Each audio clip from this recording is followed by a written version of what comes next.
রাসূল সাল্লাল্লাহু আলাইহি ওয়াসাল্লামের সাথে এত মোহাব্বত ছিল তার, এত প্রেম ছিল তার, রাসূলের জন্য এত পাগল ছিল খেজুর গাছটায়। এই পাগল হওয়ার কারণে আল্লাহ তাআলা খেজুর গাছের জবান খুলে দিয়েছে। সুবহানাল্লাহ। খেজুর গাছ বলতেছেন, ওগো আল্লাহর পয়গম্বর রাসূলুল্লাহ সাল্লাল্লাহু আলাইহি ওয়াসাল্লাম, নবী গো, মসজিদে নববী যখন তৈরি হয় নাই, আপনি আপনার শরীর মুবারকটাকে আমার শরীরের সাথে মিশিয়ে দিয়ে আপনি খুতবা দিয়েছেন, আমাকে ধরে ধরে দাঁড়িয়েছেন গো আল্লাহর নবী। এখন মেম্বার তৈরি হয়ে যাচ্ছে, আমি খেজুর গাছের কি উপায় হবে গো আল্লাহর নবী? আমি কিভাবে আপনার বিরহ সয়ে থাকবো গো আল্লাহর নবী? কিভাবে আমি একা একা থাকবো? আমার পাশে কেউ দাঁড়াবে না, আমার সাথে কেউ কথা বলবে না, আপনার সংস্পর্শ আমার সাথে লাগবে না। ইয়া রাসূলুল্লাহ, ইয়া হাবিবাল্লাহ। মহান রব্বুল আলামিন খেজুর গাছের জবান দিয়ে যখন খেজুর গাছ এই কথাগুলা বললেন, রাসূলুল্লাহ সাল্লাল্লাহু আলাইহি ওয়াসাল্লাম খেজুর গাছকে উদ্দেশ্য করে বললেন, খেজুর গাছ শোনো, জান্নাতে যখন আমি থাকবো তুমিও আমার সাথে থাকবে। শুধু তাই নয়, দুনিয়াতে তোমার এই গাছ থেকে কোনো খেজুর হয় না, মরা একটা খেজুর গাছ, কোনো খেজুর না হওয়াটাই স্বাভাবিক, কোনো খেজুর হয় না। কিন্তু জান্নাতে তুমি যখন আমার সাথে থাকবে, আমার পাশে থাকবে, তোমার থেকে যেই ফল হবে ওই ফল আমি জান্নাতে খাবো। লাভ আছে নাকি ক্ষতি? ওমর রাদিয়াল্লাহু তাআলা আনহুকে রাসূলুল্লাহ সাল্লাল্লাহু আলাইহি ওয়াসাল্লামের মাথা খণ্ডন করতে আসছিল না? কিন্তু পরবর্তী সময় এত ভালো প্রেমিক হয়ে গেলেন রাসূলুল্লাহ সাল্লাল্লাহু আলাইহি ওয়াসাল্লামের। দৃষ্টান্তমূলক একটা উদাহরণ হচ্ছে, একজন সাহাবী ওমর রাদিয়াল্লাহু তাআলা আনহুর বাসায় এসে বলল, ও ভাই ওমর, আপনার কাছে আমি একটা সানি বিচার নিয়ে এসেছি গো। আল্লাহর সাহাবী, রাসূলুল্লাহর সাহাবী, আমি আপনার কাছে একটা সানি বিচার নিয়ে এসেছি। ওমর রাদিয়াল্লাহু তাআলা আনহু বললেন, তার বুদ্ধিমত্তা এত কঠিন ছিল, এত সরু ছিল, এত তীক্ষ্ণ ছিল, সে বুদ্ধি খাটিয়ে বললেন, প্রথম বিচারটা কে করেছে বলো? সাহাবী বললেন, প্রথম বিচার আল্লাহর নবী রাসূলুল্লাহ সাল্লাল্লাহু আলাইহি ওয়াসাল্লাম করেছেন। আমি মুসলমান হওয়া সত্ত্বেও রাসূলুল্লাহ সাল্লাল্লাহু আলাইহি ওয়াসাল্লাম আমার পক্ষে রায় না দিয়ে ইহুদির পক্ষে রায় দিয়েছে। রাসূলুল্লাহ সাল্লাল্লাহু আলাইহি ওয়াসাল্লাম এই কাজটা ঠিক করে নাই। নাউযুবিল্লাহ বলেন।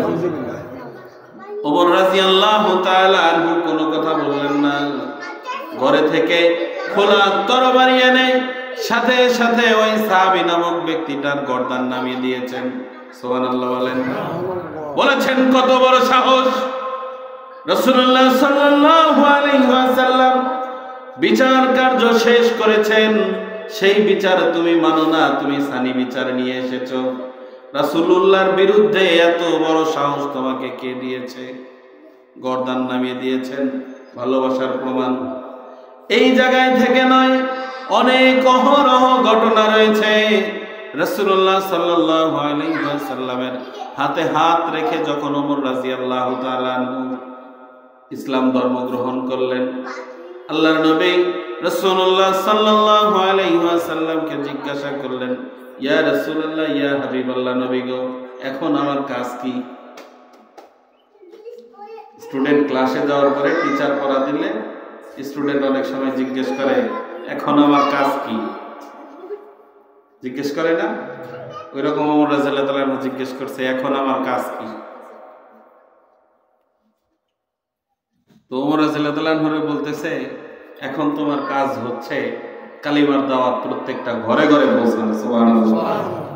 ওমর রাদিয়াল্লাহু তাআলা বলে, তাহলে কেন বসে আছি? লিল্লাহে তাকবীর বলে নেমে গিয়েছেন। লিল্লাহে তাকবীর বলে বলে প্রত্যেকে হাতে হাত ধরে ধরে মক্কার নগরীর রাস্তা দিয়ে লিল্লাহে তাকবীরের ধ্বনি দিয়ে প্রত্যেকের ঘরে ঘরে পৌঁছে দিয়েছেন ঈমানের কালিমা লা ইলাহা ইল্লাল্লাহু মুহাম্মাদুর রাসূলুল্লাহ সাল্লাল্লাহু আলাইহি ওয়াসাল্লাম। ওমর রাদিয়াল্লাহু তাআলা আনহু সহ সাহাবায়ে কেরাম ও তাবেঈন তাবে তাবেঈন তারা কেমন ভালোবেসেছেন রাসূলুল্লাহ সাল্লাল্লাহু আলাইহি ওয়াসাল্লামকে, আর রাসূলই কিবা আমরা উম্মত যারা আছি আমাদেরকে কেমন ভালোবাসেন। বলতেছিলাম মেরাজের রজনীতে রাসূলুল্লাহ সাল্লাল্লাহু আলাইহি ওয়াসাল্লামকে যখন মহান রব্বুল আলামিন তার অতি নিকটে ডাক দিলেন, আসেন বন্ধু আমার কাছে আসেন। এইবার বলতেছেন আপনার উপরে আল্লাহ তাআলার রহমত শান্তি বর্ষিত হোক। এইবার রাসূলুল্লাহ সাল্লাল্লাহু আলাইহি ওয়াসাল্লাম বলতেছেন আসসালামু আলাইনা ওয়া আলা ইবাদিল্লাহিস সলিহিন। আল্লাহু আকবার বলুন। শুধু আমি না গো আল্লাহ, আপনার সলিহিন সিদ্দিকিন বান্দা যারা রয়েছেন, আপনার সলিহিন সিদ্দিকিন আমার উম্মত যারা রয়েছেন তাদের সহ আপনার দরবারে সবকিছু কবুলে মঞ্জুর করে নেন। ওই জায়গায় যায় উম্মতরে বলে নাই। মেরাজের রজনীতে যেই সময় 50 ওয়াক্ত থেকে নামাজ থেকে শুরু করে কাটতে কাটতে কাটতে কাটতে 5 ওয়াক্ত নামাজে এসেছে, 9 বার অতিক্রম করেছে আল্লাহর সাথে, আল্লাহর কাছে গেছে, আল্লাহ শুধু কমাইয়া দিছে। এইবার মুসা আলাইহিস সালাতু ওয়াস সালাম বলতেছে, ও নবী গো, আখিরি জামানার পয়গম্বর মহান রব্বুল আলামিন আমাকে দুনিয়াতে আগে পাঠিয়েছিলেন, উম্মতদের সম্পর্কে ধারণা আমার রয়েছে গো নবী। আমার সময় আমার উম্মতদের জন্য 2 ওয়াক্ত নামাজ মহান রব্বুল আলামিন দিয়েছিলেন, তাই তারা আদায় করে নাই। আর আপনারে 5 ওয়াক্ত নামাজ দিয়েছে, তারা তো কোনোভাবে আদায় করতে পারবে না। আপনি আবার যান। রাসূলুল্লাহ সাল্লাল্লাহু আলাইহি ওয়াসাল্লাম বলে আমি আর যাব না। মহান রব্বুল আলামিন বলে দিয়েছেন আমার উম্মতদের মধ্যে যারা 5 ওয়াক্ত নামাজ আদায় করবে মহান রব্বুল আলামিন তাদেরকে আমলনামায় 50 ওয়াক্ত নামাজ আদায় করার সওয়াব আমলনামায় দান করে দেবে। শুধু তাই নয়, তিনি আরো বলেছেন সারা দিনের কাজ কর্ম শেষে আমার উম্মতরা যখন মহান রব্বুল আলামিনের কাছে তওবা করবে, এই তওবা করার সাথে সাথে মহান রব্বুল আলামিন সারা দিনের গুনাহ মাফ করে দেবে।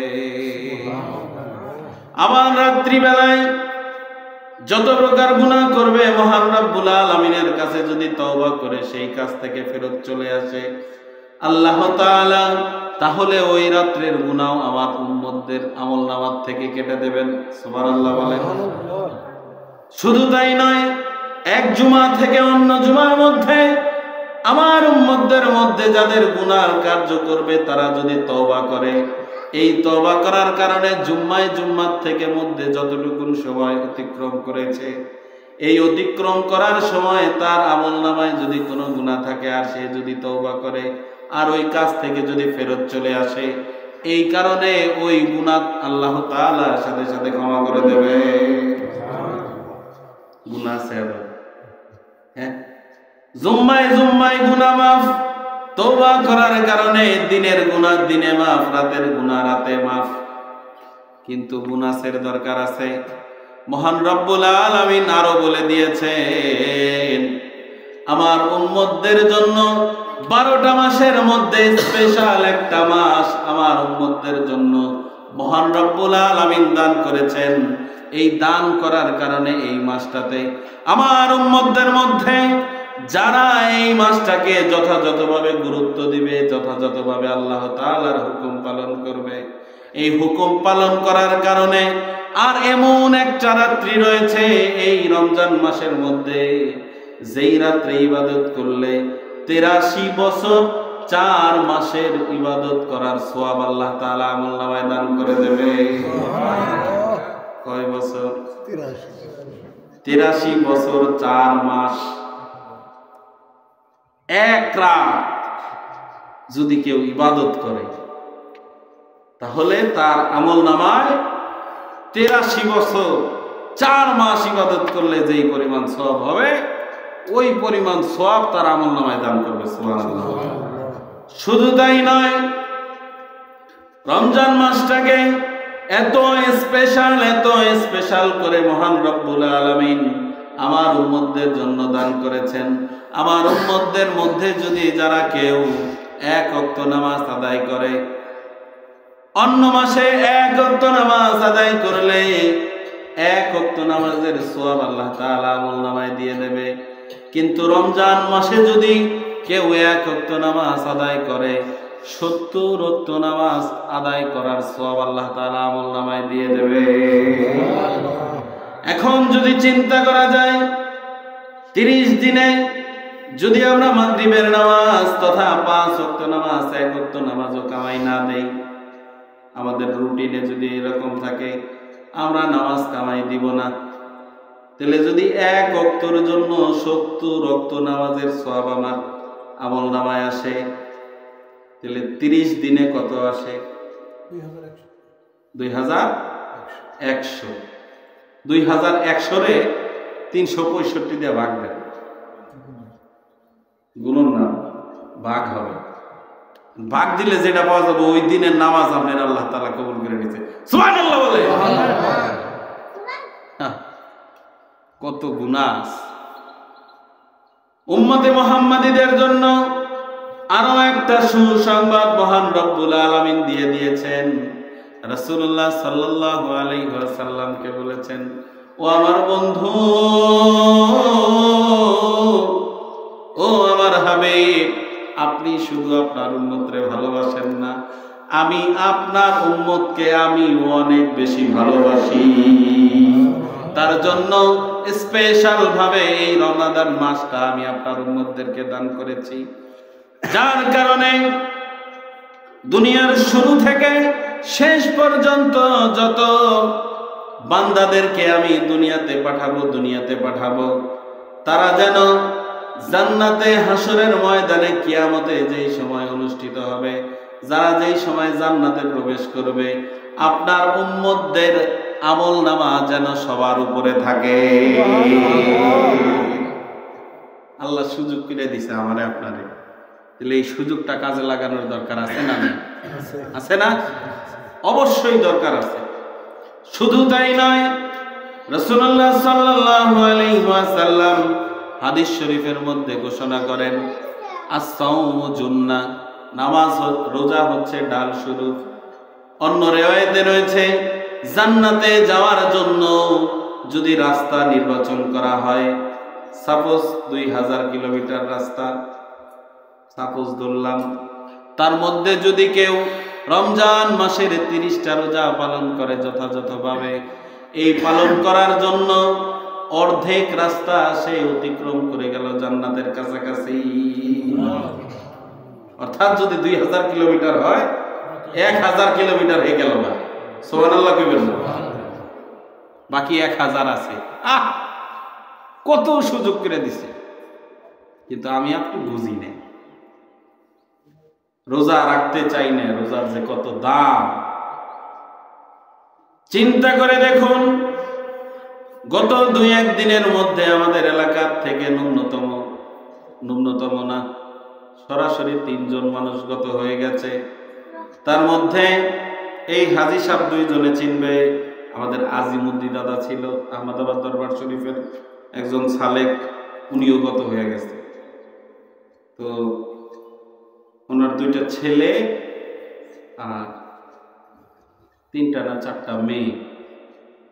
ওনার এক মেয়ে আজকে দেখলাম বাতাসা মসজিদে পাঠাই দিতেছে। আমার কলজার মধ্যে এমন একটা বাড়ি মেরে দিল, আল্লাহ নসিবে রাহ নাই আজমতি দাদার রমজান।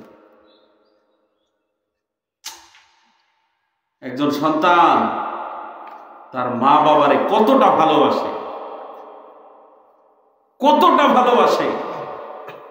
বাবা নাই, আজিমুদ্দিন দাদারে আমি দেখতাম মসজিদে যদি যাইতো অনেক সময় হাতের মধ্যে পটলা নিয়ে যাইতো, বাতাসা নিয়ে যাইতো। মসজিদে থেকে সবার শেষে বের হওয়ার চেষ্টা করতো, যাইতো সবার আগে, সবার পরে বের হওয়ার চেষ্টা করতো। আর আমার স্পষ্ট মনে আছে, আমি যে সময় ছোট ছিলাম মক্তবে পড়তাম, তো ফজরের পরে আমাদের মসজিদে অনেক সময় জিকির হইতো। ওই জিকিরের সময় আজিমুদ্দিন দাদা কানতে কানতে আমার চোখে এখনো ভাসে, চোখের পানি নাকের পানি পড়তে পড়তে এদিক দিয়ে ভিজা যাইত।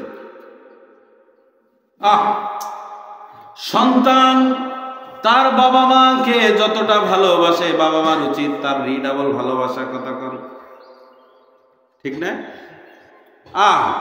মইরা গেলেই শেষ। বিজ্ঞানীদের অনুযায়ী পিতার বয়স যদি 60 বছর হয়ে থাকে, সন্তানের বয়স যদি 40 হয়ে থাকে, তাহলে সন্তান আরো 20 বছর বাঁচার সম্ভাবনা আছে, কিন্তু বাপের কিন্তু নাই, মায়েরও নাই। হায়াত যদি আল্লাহ দিয়ে থাকে এটার বাবা, কিন্তু আমাদের গড় আয়ু অনুযায়ী বোনাস হিসাবে আমরা বাঁচতেছি, অনেকেই বাঁচতেছি না, জাগো চুলদারি সাদা হয়ে গেছে, বিশেষ করে বোনাস হিসাবে বাঁচতেছি। এই জন্য সন্তান যে আমাদেরকে ভালোবাসবে এর সুযোগও মা বাবার করে দিতে হবে। কথা বোঝেন নাই? আপনি প্রত্যেকটা বিষয় নিয়ে প্রাউড ফিল করবেন, আমার সন্তান এত ভালো একটা কাজ করছে, আলহামদুলিল্লাহ, আলহামদুলিল্লাহ। আপনি প্রাউড ফিল করবেন, আপনি আপনার সন্তানকে কাছে নিয়ে কইবেন আব্বা কাছে। দেখবেন আপনার সন্তানের কাজ করার স্পিরিট, লেখাপড়ার স্পিরিট। আপনি যে সময় পড়াইতে বসছিলেন স্কুলেও দেখা গেছে যে 40 পাইছে পরীক্ষার খাতায়, তো 40 পাইছে, আপনি রাগারাগি না করে যদি কোন যে বাবা এত সুন্দর হয়েছে, আগামী সপ্তাহে কত পাইবে তুমি কৌছে, দেখবো লোক যে আমি 60 কম, অর্থাৎ বেশি কম। আর ওই কথাটাই যদি একজন টিচার বলে, ওইটা গুরুত্ব বেশি সে দিবে না, কিন্তু আপনার আদর, আপনার ভালোবাসা তারাই পরিবর্তন করে দিবে। খালি শাসন করলেই হবে না, আদরেরও প্রয়োজন আছে। আবার আর একটা বিষয় হচ্ছে, মা বাবার প্রতি সন্তানের হক আছে, আছে না?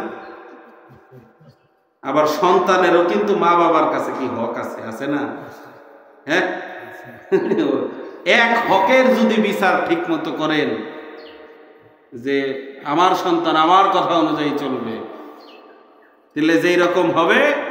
আবার আপনার সন্তানের উপরে যদি আপনি জুলুম করেন, তাহলেও কিন্তু ওই ধরনের সাজাই আপনার হবে। যেমন গত সপ্তাহের একটা মাহফিলে গেছিলাম, তো মাহফিলে গেলে একজনে কইল যে হুজুর একটু পর্দা নিয়ে কথা কই। খালি তো মেয়ে মানুষের পর্দার কথাই হুজুররা কয়, পুরুষ মানুষের পর্দার কথা কেউ কয় না। আল্লাহ, বেজে গেছে। আচ্ছা কমনি, তো এই যে পুরুষ মানুষের পর্দা কম না বেশি, বলছে মহিলাদের চাইতে বেশি, পুরুষের বেশি, পুরুষের পর্দা বেশি। আপনার চোখ অবনত রাখতে হবে, চোখ নিচের দিক রাখতে হবে, কথা কি বুঝছেন? পুরুষের পর্দা কোনটুকুন? নাভির থেকে শুরু করে টাকলু পর্যন্ত, এটা হলো শরীয়তের পর্দা। আর ভিতরগত পর্দা আছে অনেক, এইগুলা যদি ঠিক না করেন, আপনার নামাজ রোজা হজ যাকাত যাই করেন না, কাজ হবে না। লম্বা লম্বা জামা গায়ে দিয়ে ঘোরেন আর খালি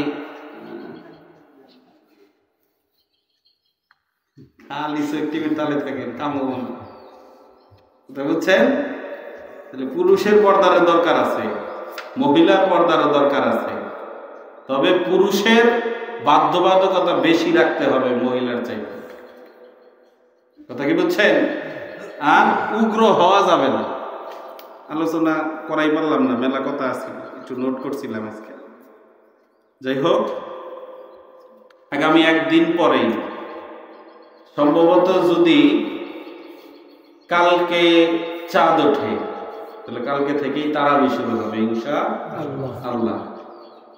এখন তারাবি যে শুরু হবে, আমাদের শবে বরাতের যে অনুষ্ঠানটা হয়েছে মাশাআল্লাহ আলহামদুলিল্লাহ, যেভাবে লাইটিং ছিল ওইভাবে লাইটিং এর ব্যবস্থা করবেন। আমাদের মসজিদ সাজানোর জন্য যে দায়িত্ব দেওয়া হয়েছিল 3 মিস্ত্রিরে, এই 3 মিস্ত্রির 1 মিস্ত্রি পাইছি, 2 মিস্ত্রি, কিন্তু আর 1 মিস্ত্রিরে পাইনি। আজকে মসজিদ আপনারা পরিষ্কার করেন নাই, জব দেওয়া হলো সবটির সামনে। প্রত্যেক শুক্রবারে যাদের উপরে দায়িত্ব দেওয়া আছে মসজিদ পরিষ্কার করা, ব্যাট বাইরান বাদ দিয়ে আগে যেন মসজিদ পরিষ্কার হয় ইনশাআল্লাহ। কবরে যে সময় যাইবেন ওই ব্যাট দিয়ে এবারে শুরু করবো। আয় হুজুরে তোরে কয়ে দিছিল মসজিদ পরিষ্কার করবেন, তুমি ব্যাট মনে করে চাও, ব্যাট দিয়ে বাটাম বুটাম সারাই